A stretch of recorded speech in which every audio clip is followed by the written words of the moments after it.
Hello friends, good morning. നമ്മുടെ Kerala TV സീരിയലിലേക്ക് എല്ലാവർക്കും സ്വാഗതം.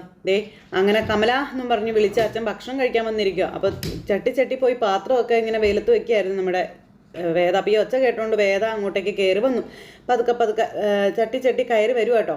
അപ്പോൾ കയറി വന്ന സമയത്ത് എന്താ അച്ഛാ വിളിച്ചതെന്ന് ചോദിച്ചു വേദയെ. അപ്പോൾ ഇങ്ങനെ അദ്ദേഹം ശ്രീജ എവിടെയെന്ന് ചോദിച്ചു. അപ്പോൾ തലവേദന എടുക്കുന്നെന്ന് പറഞ്ഞ് പോയി കിടന്നു. നന്ദിനിയോ? ഏട്ടത്തി കടയിൽ പോയതാണെന്ന് പറഞ്ഞു. എന്താ അച്ഛാ കാര്യമെന്ന് ചോദിച്ചു. ഭക്ഷണം ഞാൻ എടുക്കട്ടെ എന്ന് വേദ ചോദിക്കുമ്പം എടുത്തോളാൻ പറഞ്ഞു. വേദയ്ക്കത് ഭയങ്കര സന്തോഷമായി.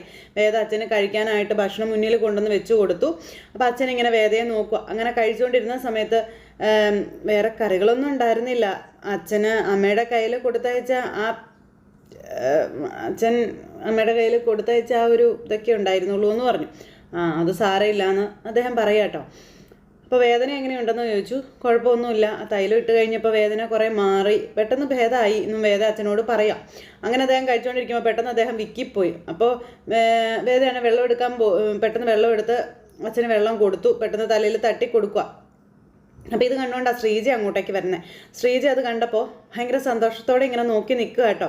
അപ്പോൾ വേദയാണെങ്കിൽ പിന്നെ അച്ഛന് വെള്ളമൊക്കെ ഒഴിച്ചു കൊടുത്ത് അടുത്ത് ഇങ്ങനെ നിൽക്കുകയാണ്. അപ്പോൾ അച്ഛനിങ്ങനെ വേദയൊന്ന് നോക്കി. വേദ ഇങ്ങനെ അച്ഛനെ ചിരിച്ച് കാണിച്ചപ്പം അച്ഛനും വേദയെ ചിരിച്ച് കാണിച്ചു. ഇങ്ങനെ അവിടെ നിൽക്കുകയാണ്. എന്തായാലും അദ്ദേഹത്തിന് കുറച്ച് സന്തോഷമായി. ശ്രീജയ്ക്ക് ഇത് കണ്ടപ്പോൾ ഒരുപാട് സന്തോഷമായി. ഇതെല്ലാം കഴിഞ്ഞതിന് ശേഷം അവിടെ അമ്പലത്തിൽ ഹോമവും വഴിപാടുകളും കാര്യങ്ങളൊക്കെ നടത്തുന്നു. മുത്തശ്ശിയും അതുപോലെ നമ്മുടെ കമലയും കൂടി അതൊക്കെ കഴിഞ്ഞിങ്ങ് വരിക. അമ്മ എന്നോട് എന്തോ പറയാൻ വേണ്ടിയിട്ടല്ലേ വിളിച്ചേ? എന്താ? അല്ലാതെ വെറുതെ കുളിച്ചു തൊഴാനൊന്നും ആയിട്ട് വരാൻ പറഞ്ഞതല്ലല്ലേ അമ്മയെന്ന് ചോദിക്കുമ്പം നീ വായിക്കുന്നത് കേട്ടോ എന്ന് ചോദിച്ചു. സീതാ സ്വയംവരമാണ് വായിക്കുന്നത് എന്നുള്ള കാര്യം മുത്തശ്ശി ഇങ്ങനെ കമലയോട് പറഞ്ഞു. നേരം സ്വയംവരമേ കഴിഞ്ഞിട്ടുള്ളൂ, ഇനി എന്തൊക്കെ ശ്രീരാമനും സീതയ്ക്കും നേരിടാനുണ്ടെന്ന് അറിയില്ലേ എന്നൊക്കെ അമ്മ ഇങ്ങനെ ചോദിച്ചു. വനവാസം, സീതാപഹരണം, ലങ്കാപ്രവേശം, യുദ്ധം, അഗ്നിപരീക്ഷ, അങ്ങനെ എന്തെല്ലാം കിടക്കുന്നു. അപ്പോൾ അവസാനം ഭൂമി പിളർന്ന് പാതാളത്തിലേക്ക് പോകുന്നതൊക്കെ പറഞ്ഞു. ശരിക്കും പറഞ്ഞ സീതായനം എന്ന് പറയുന്നതേ അതുകൊണ്ടായി രാമായണ മാസത്തെ എന്നും പറഞ്ഞു. രാമനെയും ലക്ഷ്മണനെയും കാട്ടിലേക്ക് പറഞ്ഞയച്ചപ്പോഴേ ദശരഥന് സമാധാനം ഉണ്ടായോ? ഇല്ല.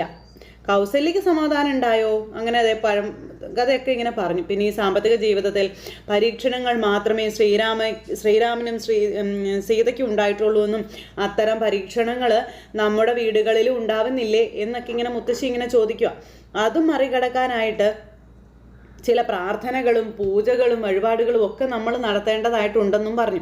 അപ്പോൾ ചിലപ്പോൾ മനുഷ്യരുടെ പിണക്കം മാറ്റുന്നതിനും ഒരു പക്ഷേ ഇനിയുള്ള ജീവിതം നന്നായി മുന്നോട്ട് പോകുന്നതിനും ഒക്കെ അത് സഹായിച്ചെങ്കിലോ എന്നൊക്കെ ഇങ്ങനെ മുത്തശ്ശി ഇങ്ങനെ പറയാം. അപ്പോൾ അതൊക്കെ കേട്ട് കഴിഞ്ഞപ്പോൾ കമല ഇങ്ങനെ ശരിയാണെന്നുള്ളതിൽ നിൽക്കുന്നതിന് ശേഷം തൊഴുത് പ്രാർത്ഥിച്ചിങ്ങനെ മാറും. അപ്പോൾ അവർ തമ്മിൽ, അതായത് വേദയും വിക്രമവും തമ്മിൽ വേറെ പ്രശ്നങ്ങളും കാര്യങ്ങളൊന്നും ഇല്ല. എന്നാൽ വേദയുടെ വീട്ടുകാർക്കുള്ള പ്രശ്നമാണ് മുഖ്യമായിട്ട് നിൽക്കുന്നത്. അവളുടെ ഏട്ടനും അച്ഛനും ഒക്കെ നിങ്ങളുമായി ഇപ്പോഴും അടുപ്പത്തിലൊന്നും അല്ലല്ലോ, അത് മാറണമെന്നൊക്കെ അമ്മ പറയും. നമ്മുടെ കുടുംബവും അവരുടെ കുടുംബവും തമ്മിലുള്ള അടുപ്പമേ അത് ശക്തമായാൽ മാത്രമേ അതിൻ്റെ പ്രതിഫലനം അവരുടെ ജീവിതത്തിൽ ഉണ്ടാവുകയുള്ളൂ എന്ന കാര്യവും മുത്തശ്ശി ഇങ്ങനെ പറഞ്ഞു. അപ്പം അതിനിപ്പോൾ എന്ത് പൂജ ചെയ്യണമെന്ന് അമ്മ ഈ പറയുന്നതെന്ന് കമല ചോദിച്ചു. പൂജ അതൊരു ഉപായം മാത്രമാണ് കമല, അത് എന്തിനാണ് എന്നുള്ള നമ്മുടെ മനസ്സാണ് പ്രധാനമെന്നും മുത്തശ്ശി കമലയോട് പറയണു. എനിക്ക് എന്താ വേണ്ടതെന്ന് ഇപ്പോഴും മനസ്സിലായിട്ടില്ല അമ്മയെന്ന് പറയുമ്പം നീ ഞാൻ പറഞ്ഞു തരാമെന്ന് പറയും. അങ്ങനെ രാമായണം വായിക്കുന്നവരുടെ അടുത്തേക്ക് തിരുമേനി ചെന്നു. അപ്പോൾ ഞാൻ അമ്മണിയമ്മയോട് വിശദമായി എല്ലാ കാര്യങ്ങളും പറഞ്ഞിട്ടുണ്ടെന്നും പറഞ്ഞാൽ തിരുമേനി ഇറങ്ങി വന്ന് കമലയോട് പറയുക.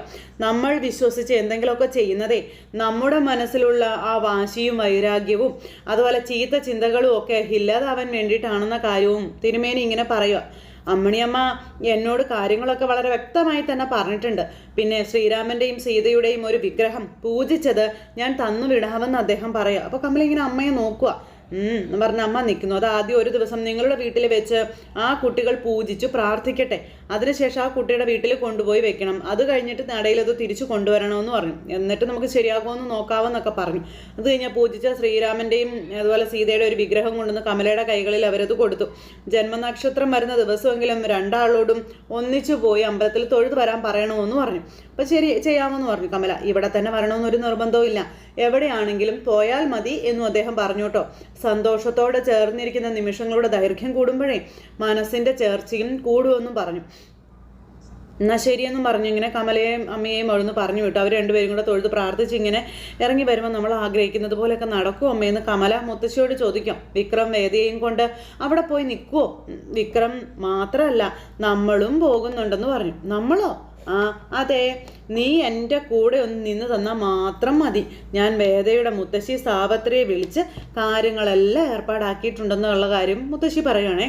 അവർ വേദയെയും വിക്രത്തെയും കൂട്ടിക്കൊണ്ട് പോകാനായിട്ട് വീട്ടിലോട്ട് വരും. നമ്മൾ അവരോടൊപ്പം അവിടെ പോകുന്നു. അവരെ അവിടെ ആക്കി തിരിച്ചു വരികയും ചെയ്യുമെന്ന് പറഞ്ഞു. എന്തേ? അപ്പോൾ നമ്മളെന്ന് പറയുമ്പോൾ ഞാനും നീയും നിന്റെ കെട്ടിയോനും. എന്താ അതുപോലെ? മാഷ് വരും അമ്മേ, അവൻ വരും, അല്ലെങ്കിലേ നമ്മൾ വരുത്തും. നീ വാ പെണ്ണേന്ന് പറഞ്ഞ് അമ്മ കമലയും കൊണ്ട് അങ്ങ് പോവാ. പറഞ്ഞു തീർന്നില്ല, രണ്ടുപേരും കൂടി വീട്ടിലേക്ക് വരുന്നു. അങ്ങനെ രണ്ടുപേരും കൂടെ വീട്ടിലേക്ക് വന്ന് കയറിയപ്പോഴേക്കും നമ്മുടെ മകൻ, അതായത് മാഷ് ഇറങ്ങി വന്നു. അമ്മയും കൂടെ പോകുന്നു എന്ന് ചോദിച്ചു. അപ്പോൾ ദേ അമ്മ, ഞാൻ വന്നതെന്താ നിനക്ക് ഇഷ്ടമായില്ലേ എന്നൊക്കെ ചോദിച്ചു. അങ്ങനെ ദേ അമ്മയും മോനും കൂടെ വർത്താനമൊക്കെ പറഞ്ഞ് അമ്മ അകത്തേക്ക് കയറി ചെല്ലുമ്പോഴാണ് നന്ദിനി, ശ്രീജ, വേദ അവരെല്ലാവരും കൂടെ നിൽക്കുന്നത്. ആ മുത്തശ്ശി പിന്നെയും വന്നോ എന്ന് നന്ദിനി ചോദിക്കുമ്പം, ദേ ഇനിയുള്ള എൻ്റെ പ്രാർത്ഥന വീട്ടിലാ നന്ദിനി. വിക്രവും വേദയും രാമനും സീതയെയും പോലെ ഇനിയുള്ള കാലം ഈ വീട്ടിൽ കഴിയണം. അതിന് അവർ മാത്രം വിചാരിച്ചാൽ പോരാ, വീട്ടിലുള്ളവരുടെയും മനസ്സ് അതിനൊപ്പം വേണമെന്ന് മുത്തശ്ശി ഇങ്ങനെ എല്ലാവരോടുമായിട്ട് പറയുമ്പോൾ, എന്ന് വെച്ചാൽ എന്താ മുത്തശ്ശി ഉദ്ദേശിച്ചതെന്ന് ചോദിച്ചു നന്ദിനി. എന്ന് വെച്ചാൽ രാമനെയും സീതയെയും കുത്തിത്തിരിപ്പുണ്ടാക്കി വീട്ടിൽ നിന്ന് കാട്ടിലേക്ക് അയക്കാൻ കഷ്ടപ്പെടുന്ന ചില മന്ധരമാരുണ്ടല്ലോ. അപ്പോഴത്തേക്കും നന്ദിനി ഇങ്ങനെ നോക്കുക എല്ലാവരെയും. അവരുടെ മനസ്സും മാറ്റണമെന്നാണ് ഞാൻ പറഞ്ഞതിൻ്റെ അർത്ഥം, മനസ്സിലായോ എന്ന് ചോദിച്ചു. അപ്പോഴത്തേക്കൊരു ചിരിയും പാസ്സാക്കി ഇങ്ങനെ നമ്മുടെ നന്ദിനി അവിടെ നിൽക്കാം. എന്നെയാണോ അച്ചമ്മ ഉദ്ദേശിച്ചത് എന്ന് ചോദിക്കുമ്പോൾ മുത്തശ്ശി ഒരു ഒറ്റ ചിരി. ആ സമയത്ത് ഇവരെല്ലാവരും വളരെ സന്തോഷത്തോടെ ഇങ്ങനെ നിൽക്കാം. പിന്നെ ദേ നമ്മുടെ വേദയുടെ കയ്യിലേക്ക് ആ ശ്രീരാമൻ്റെ വിഗ്രഹം എടുത്തു കൊടുക്കും. അപ്പോൾ വേദയും വിക്രവും കൂടി ഈ ശ്രീരാമ വിഗ്രഹം പൂജിച്ച് പ്രാർത്ഥിക്കണം. അങ്ങനെ അതെല്ലാം വേണ്ട കാര്യങ്ങളെല്ലാം പറഞ്ഞു. അപ്പോൾ ഇതൊക്കെ നടക്കുമോ എന്ന് നന്ദിനി ചോദിക്കുമ്പോൾ, നടക്കുമോ ഇല്ലയോ എന്ന് അറിയാനല്ലേ നമ്മൾ ഈശ്വരനോട് ചെറിയൊരു പ്രാർത്ഥന വെക്കുന്നത്, അത് അത്രേ ഉള്ളൂ എന്നിങ്ങനെ മുത്തശ്ശി പറയുക എല്ലാവരോടുമായിട്ട്. അതിനുശേഷം അത് വേദയുടെ കയ്യിലേക്ക് കൊടുത്തു. അത് കഴിഞ്ഞ് വേദ അത് പൂജാമുറിയിൽ കൊണ്ടുവന്ന് വെച്ചു. എല്ലാവരും കൂടി ഇങ്ങനെ നിൽക്കുമ്പം നന്ദിനി ഭയങ്കരമായിട്ട് ഇങ്ങനെ അത് കളിയാക്കിക്കൊണ്ട് ഇങ്ങനെ നിൽക്കുക. അവരെ മാത്രം ഒറ്റയ്ക്ക് വിട്ടാൽ പോരാ, അവർക്കൊപ്പം നമ്മളും കൂടി നിൽക്കണം. പിന്നെ ഇന്നത്തെ പൂജയും കാര്യങ്ങളെല്ലാം കഴിഞ്ഞ് വേദയെയും വിക്രത്തെയും നാളെ വേദയുടെ വീട്ടിൽ കൊണ്ടാക്കണം. അവർ തന്നെയല്ല പോവേണ്ടത്, നമ്മളാണ് കൊണ്ടാക്കേണ്ടതെന്നുള്ള കാര്യം അച്ഛമ്മ ഇങ്ങനെ പറഞ്ഞു. അപ്പം നമ്മളോ എന്ന് മാഷി ചോദിച്ചു. അതെ, നമ്മൾ തന്നെ എന്ന് വെച്ചാൽ നീയും കമലയും ഞാനും ഒക്കെ ചേർന്ന് വേണം അത് ചെയ്യാൻ. ഞാനൊന്നിനും ഇല്ലാന്ന് മാഷ് പറയുമ്പം അവർ വന്ന് വിളിച്ചാൽ പോകാതിരിക്കുന്നത് എങ്ങനെയാ മാഷേ എന്ന് കമല ചോദിച്ചു. മനസ്സുകൊണ്ട് തോന്നി വന്ന് ആരും വിളിക്കുന്നതൊന്നും അല്ലല്ലോ, നീയും അമ്മയും കൂടി പ്ലാൻ ചെയ്ത് വിളിപ്പിക്കുന്നതല്ലേ എന്ന് ചോദിക്കുമ്പോൾ, അയ്യോ അല്ല എന്ന് പറഞ്ഞു കമല. ഈശ്വര സന്നിധിയിൽ നിന്ന് അങ്ങനെ ഒരു പരിഹാരം നിർദ്ദേശം ഉണ്ടെങ്കിൽ അതനുസരിക്കാതെ പറ്റുമോ എൻ്റെ സുധാകര എന്ന് അമ്മ മോനോട് ചോദിച്ചു. ഇത്തരം കാര്യങ്ങളെ നിന്റെ മകനെ അനുസരിപ്പിക്കാനാണ് പാടെന്നാണ് ഞാൻ കരുതിയത്. ഇതിപ്പോ ഇനി നിന്നെയും ഞാൻ ഇതൊക്കെ ബോധ്യപ്പെടുത്തി തരണോ എന്ന് അമ്മ മോനോട് ചോദിക്കുക. അപ്പോഴത്തേക്കും കമല അവിടെ നിന്ന് ഇങ്ങനെ ചിരിച്ചു കൂട്ടോ. അങ്ങനെ എന്തായാലും വേദയുടെയൊക്കെ കാര്യത്തിന് ഒരു തീരുമാനമാകുമെന്ന് ഉറപ്പിച്ച് തന്നെ നമ്മുടെ മുത്തശ്ശി ഇറങ്ങിയിരിക്കുക. ഈ ഒരു സമയത്ത് എല്ലാവരും സംസാരമൊക്കെ കഴിഞ്ഞ് അവരവരുടേതായ വഴിക്ക് പോയി. വേദയെ ഇങ്ങനെ ചിന്തിച്ച് ഇങ്ങനെ നന്ദിനി കുശുമ ചിന്തിച്ച് അവിടെ നിൽക്കുമ്പോൾ വേദ ഇങ്ങനെ നന്ദിനിയെ തന്നെ ശ്രദ്ധിച്ചുകൊണ്ട് നിൽക്കുക. അപ്പം എന്തൊക്കെയോ ആലോചിക്കാമെന്ന് വേദയ്ക്ക് മനസ്സിലായി. നന്ദിനി എടുത്തി അല്ല അച്ചമ്മയുടെ ഈ ഒരു നീക്കവേ എന്തിനാണെന്ന് മനസ്സിലായോ എന്ന് ചോദിച്ചു. നിന്നെ അവനെ സീതാദേവിയും ശ്രീരാമനും ആക്കി മാറ്റാനായിരിക്കും അല്ലേന്ന് ചോദിച്ചപ്പോൾ, അല്ല അതിനാണ് ബുദ്ധി വേണമെന്ന് പറയുന്നത് കേട്ടോ പറഞ്ഞുകൊണ്ട് വേദ അവിടെ നിന്ന് പോയപ്പോൾ അതെന്തിനായിരിക്കും എന്ന് പറഞ്ഞു ഇങ്ങനെ നിൽക്കുക നമ്മുടെ നന്ദിനി. അത് കഴിഞ്ഞ് പുറത്ത് മാറി ഇരുന്ന് അമ്മയും മോനോട് സംസാരിക്കുക. അപ്പോൾ അമ്മ മോനോട് ചോദിക്കുക, നീ എന്താ സുധാകര ഒന്നും പറയാത്ത, ഒന്നും മിണ്ടാത്ത എന്നാണെന്ന്. ഞാൻ എന്ത് പറയാനാ അമ്മ, എന്ത് പറഞ്ഞിട്ട് എന്താ കാര്യം? നിങ്ങളൊക്കെ കൂടി തീരുമാനിച്ചുറപ്പിക്കുകയല്ലേ, എനിക്കതൊക്കെ കാണാനും കേൾക്കാനും അല്ലേ പറ്റൂ. ഇങ്ങനെ ചില ആചാരങ്ങളും അന്ധവിശ്വാസങ്ങളും നടപ്പിലാക്കിയത് കൊണ്ട് പ്രശ്നങ്ങൾ തീരുമെന്ന് അമ്മയ്ക്ക് തോന്നുന്നുണ്ടോ എന്ന് ചോദിച്ചു. അപ്പം അമ്മ ഇരുന്ന് ചിരിക്കുക. നീ ഒരു മാഷല്ലേ സുധാകര, ഇങ്ങനെ ചില കാര്യങ്ങളുടെ പിറകിൽ ഒരു മനഃശാസ്ത്രം ഉണ്ടെന്ന് നിനക്ക് കുറച്ചെങ്കിലും മനസ്സിലാകുന്നില്ലേ എന്നും അമ്മ മോനോട് ചോദിക്കുന്നു. സമൂഹത്തിനും കുടുംബത്തിനും ഒരു സിസ്റ്റം ഉണ്ട്, അത് നിനക്കറിയില്ലേ? ആ ഒരു സിസ്റ്റം ഭംഗിയായി കൊണ്ടുപോകാൻ ചിലപ്പോൾ ചില ആചാരത്തെ കൂട്ടുപിടിക്കേണ്ടി വരുമെന്നുള്ള കാര്യം ഇങ്ങനെ പറഞ്ഞ് അത് അന്ധവിശ്വാസമാണെന്ന് പറയരുതെന്നും പറഞ്ഞു. സമാധാനത്തോടെയും സന്തോഷത്തോടെയും ജീവിച്ചിരിക്കാനായിട്ട് ദൈവങ്ങളുടെ സഹായം തേടുന്നു എന്ന് കൂട്ടിയാൽ മാത്രം മതി അതിനെന്ന് പറഞ്ഞു. അങ്ങനെ അതും പറഞ്ഞ് നമ്മുടെ കുട്ടികൾ കാലങ്ങളോളം ജീവിച്ചിരിക്കേണ്ടവരാണെന്ന് നിനക്കറിയില്ലേ? അവർക്കു വേണ്ടി നമ്മളുടെ ചില കടുംപിടുത്തങ്ങളും വാശികളും ഒക്കെ കുറയ്ക്കാൻ ശ്രമിക്കണം സുധാകര എന്നൊക്കെ അമ്മ സുധാകര മാഷിന് പറഞ്ഞു കൊടുക്കണം. സാവിത്രിയും പത്മവും ഇവിടെ വന്ന് ക്ഷണിക്കാൻ തയ്യാറായില്ലേ എന്ന് ചോദിച്ചു. പിന്നെ നമുക്ക് അവിടം വരെ ഒന്ന് പോയി കുട്ടികളെ അവിടെ ആക്കി തിരിച്ചു പോരുന്നതിന് എന്താ കുഴപ്പം? അപ്പൊ നിങ്ങൾ സ്ത്രീകളെല്ലാവരും അല്ലാതെ ആ കുടുംബത്തിലെ ആണുങ്ങൾ ആരും ഈ വിവാഹത്തെ ഇന്ന് വരെ അംഗീകരിച്ചിട്ടില്ല. അമ്മയ്ക്കത് അറിയാവുന്നതല്ലേ? കുടുംബം ഭരിക്കുന്നത് ആണുങ്ങളാണ് എന്നുള്ളൊരു ചിന്ത കൊണ്ടല്ലേ സുധാകര നിനക്ക് അങ്ങനെ ഒരു തോന്നൽ വന്നത് അല്ലേ? പ്രാക്ടിക്കലായിട്ട് ചിന്തിക്കാനേ ആണുങ്ങൾക്ക് അറിയില്ല സുധാകര. അതൊന്നും നിനക്കറിയാവോ? പെണ്ണുങ്ങളെക്കാൾ സാമാന്യ ബോധവും അവർക്ക് കമ്മിയാണെന്ന കാര്യവും പറഞ്ഞു. അവരെ നയിക്കുന്നതേ വാശിയും താൻ പോരുമയും അതുപോലെ എനിക്കാണ് അധികാരം എന്നുള്ളൊരു ചിന്തയും ഒക്കെയാണെന്ന കാര്യവും പറഞ്ഞ് അതിൻ്റെ കാരണം എന്താണെന്ന് നിനക്കറിയാവോ എന്ന് മുത്തശ്ശി ഇങ്ങനെ ചോദിച്ചു.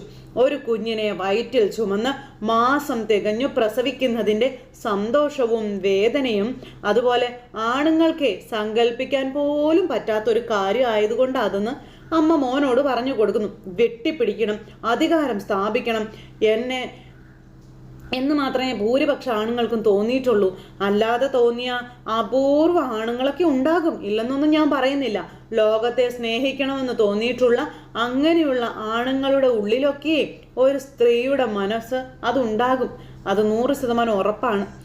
അത് യേശു ആയാലും ബുദ്ധനായാലും ഗുരുവായാലും ഗാന്ധി ആയാലും ആരാണെങ്കിലും അങ്ങനെ തന്നെയാണെന്നും പറഞ്ഞുകൊണ്ട് നമ്മുടെ അമ്മ ഇങ്ങനെ മകന് സാരോപദേശങ്ങൾ കൊടുക്കുന്നിടത്ത് ഇന്നത്തെ കഥ അവസാനിച്ചു. അപ്പോൾ എല്ലാവരും കാത്തിരുന്ന് കാണണേ. എല്ലാവർക്കും നല്ലൊരു ദിവസം ആശംസിക്കാം കേട്ടോ. നന്ദി.